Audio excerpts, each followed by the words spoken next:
I was watching an old episode of the TV show Amen on YouTube last night, and there's an episode where Deacon Fry finds out that his father-in-law is dying, and Deacon Fry says, well, good. He was never good to his daughter. He didn't support our marriage, and, good riddance. But people said, he's dying and he's asking you to go see him, so you should at least go see him one more time. So Deacon Fry goes to the hospital and sees him and says, why should I care about your situation? We haven't had a good relationship for all these years. And the father-in-law said, son, I apologize for my mistakes. And Deacon Fry said, I'm not your son. Let's not talk anymore. And then Deacon Fry's walking out of the room. And then the father-in-law says, but we still need to talk about the $1 million that I have in my will. And Deacon Fry stops himself in his tracks and he turns around and says, Daddy! He gives his father-in-law a big hug. And, I feel so terrible that you're sick. Why don't you stay in our home and we'll take care of you to the very end? And he takes the father-in-law into his home and he carefully takes care of him. And he looks every morning to see if he's alive or dead. And anyways, he's doing the right thing, but he's doing it for the wrong reasons. He's doing it because he thinks he's going to get $1 million. And then at the end of the episode, the father-in-law miraculously recovers, and now he's really mad at him for recovering because he wanted the $1 million. And so not only should we do what is right, we should do what is right for the right reasons. And we should also extend forgiveness and not hold a grudge. It's one of the things that came to my mind as I reflected on 2 Samuel chapter 3, because there's at least one person in this chapter who's doing what is right, but not necessarily for all the right reasons. Let's pick up the action. 2 Samuel 3 and verse 1. The war between the house of Saul and the house of David lasted a long time.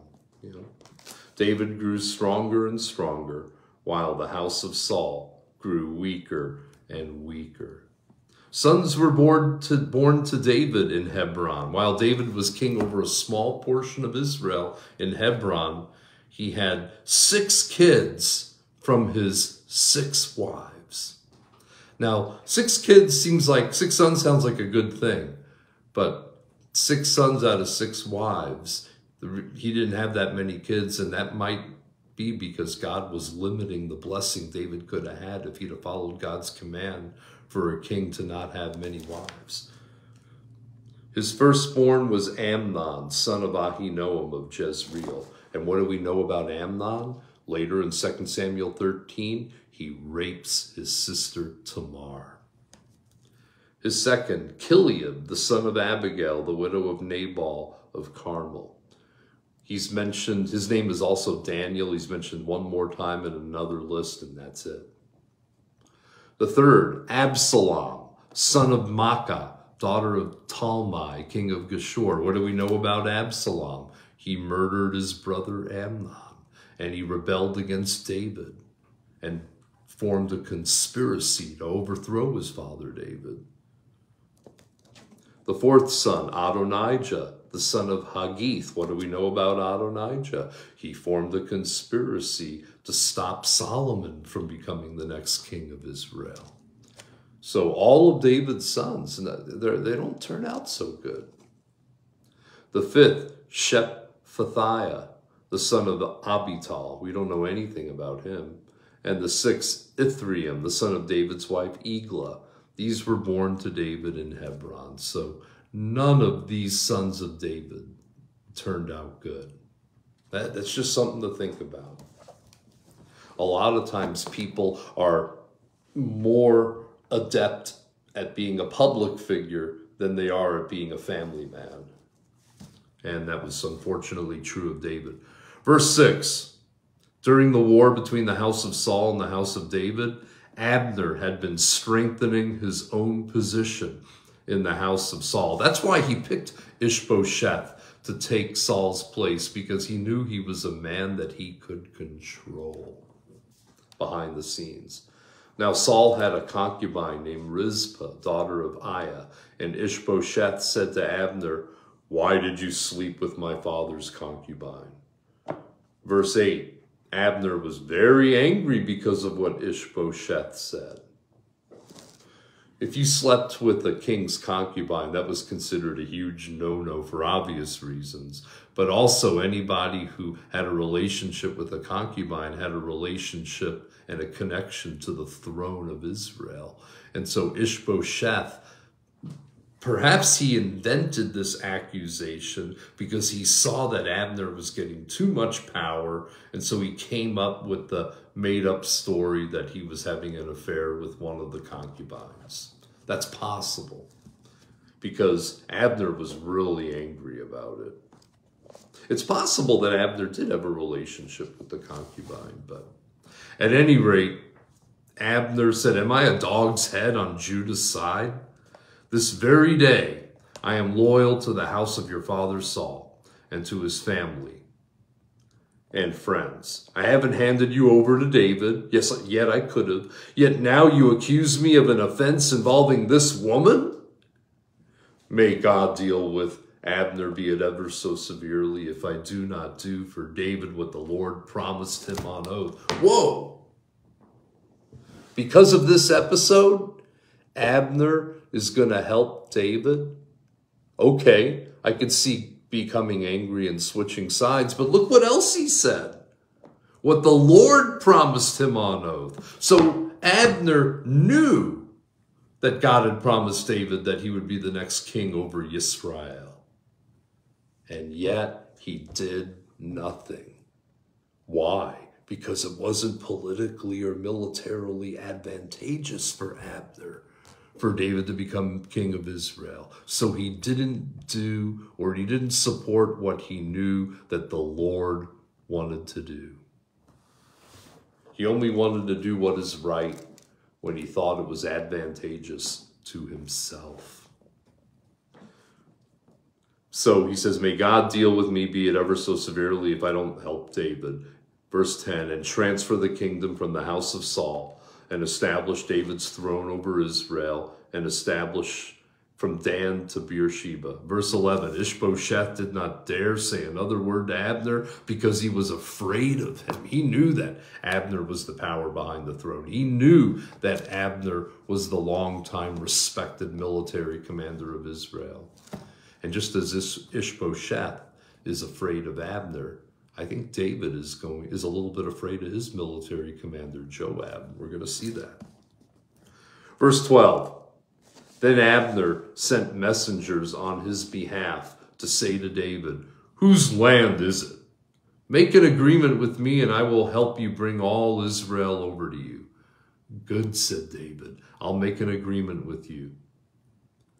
But listen to David's demand. But I demand one thing of you.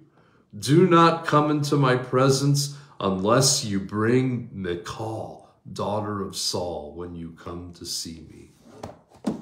Give me my wife. I married her before I married all the other ones. I want her. Now Saul had given her to Paltiel, son of Laish, when he was mad at David. And so she's been married to Paltiel for all these years. Verse 14, then David sent messengers to Ishbosheth, demanding, give me my wife Michal, whom I betrothed to myself for the price of 100 Philistine foreskins. Now we need to talk about David's wives. Some people look at this situation and they say, you see, polygamy is all right. There's nothing in the Bible that says that you can't have more than one wife. Well, you're wrong. It says in the Bible that you shouldn't have more than one wife. First of all, you have the creation order of Genesis 2:24. A man will leave his father and mother and be united to his wife, and the two will become one flesh. Not 700 fleshes, not many fleshes, but one flesh. And then listen to what it says later in the Torah. In Deuteronomy chapter 17, God knew that there would be a king of Israel someday. And this is what it says in Deuteronomy 17:17. He must not take many wives, or his heart will be led astray. He must not accumulate large amounts of silver and gold. So God said it right there. You must not do it. And David did it. And Solomon did it in an even worse way. And their hearts were led astray. And they both committed some grievous sins over this issue. And we'll get to that as we go through these narratives. But David said, bring me my wife Michal. Verse 15, so Ishbosheth gave orders and had her taken away from her husband, Paltiel, son of Laish. Her husband, however, went with her, weeping behind her, all the way to Bahurim. And then Abner said, go back home. And he turned around and went back home. Abner was a hard man, military man. He was not given to sympathy or tears. He's like, go. Verse 17, Abner conferred with the elders of Israel and said, for some time you have wanted to make David your king. Now do it. For the Lord promised David, by my servant David, I will rescue my people Israel from the hand of the Philistines and from the hand of all their enemies. You know, sometimes people have been that way toward God. For some time, they wanted to make Jesus their king, and they haven't done it. They know that they should do it, but they put off making Jesus their king. But my word to you is, now do it. Don't put it off. Because the joyful irony is that if you have Jesus as Lord of your life as early in your life as possible, the more blessed your life is going to be. So just like these people delayed unnecessarily in making David their king, too often we delay unnecessarily making the Son of David, Jesus Christ, our true king over our lives. Verse 19, Abner also spoke to the Benjamites in person. Then he went to Hebron to tell David everything that Israel and the whole house of Benjamin wanted to do. You know what? Something else I wanted to mention about Abner. He was accused, perhaps unfairly, of having an affair with one of Saul's concubines. And that brought friction between him and Ishbosheth. How interesting that the friction between him and David was over David's wife. And David's like, well, you were unhappy with your situation with your concubine. I'm unhappy with the situation about my wife taken away from me. And if you want things to be right between you and me, bring me my wife. Abner did it. Verse 20, when Abner, who had 20 men with him, came to David at Hebron, David prepared a feast for him and his men. You know, in some ways, this kind of reminds me of the prodigal son story. The prodigal son comes home, the father prepares a feast, and the other brother is jealous and angry. In this story, Joab, the commander of the army for David, is jealous and angry. I got some notes that I highlighted about that. I wanted to read those to you. Number one, Joab feared Abner was a deceiver, a double agent working on behalf of Ishbosheth. Number two, Abner killed Joab's brother, and Joab was the avenger of blood for Asahel and wanted to get back at him. Number three, as the chief general of the former King Saul, Abner had a lot of top-level military experience, and Joab was perhaps fearful that he was going to lose his job to Abner. Verse 21, Abner said to David, let me go at once and assemble all Israel for my lord the king, so that they may make a compact with you, and that you may rule over all that your heart desires. So David sent Abner away, and he went in peace. Now Abner is only doing the right thing for personal, selfish reasons, because he was unhappy in his previous situation. He isn't doing it because the Lord promised it.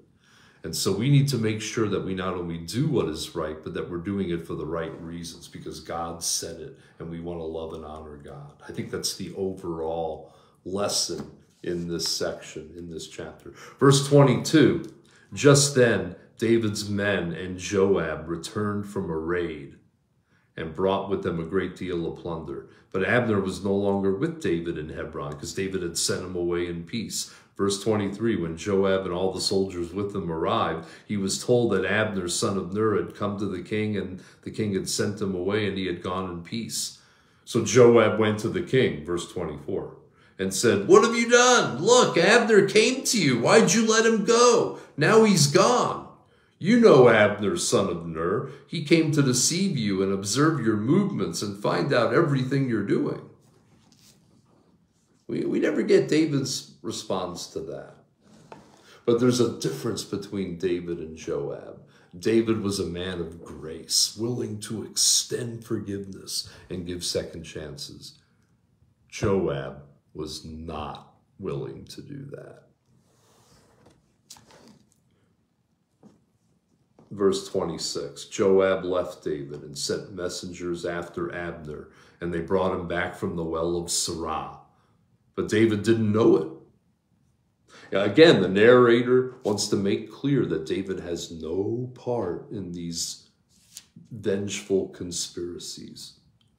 Verse 27, now when Abner returned to Hebron, Joab took him aside into the gateway as though to speak with him privately, and there to avenge the blood of his brother Asahel, Joab stabbed him in the stomach, and he died, murdered him in peacetime, in cold blood.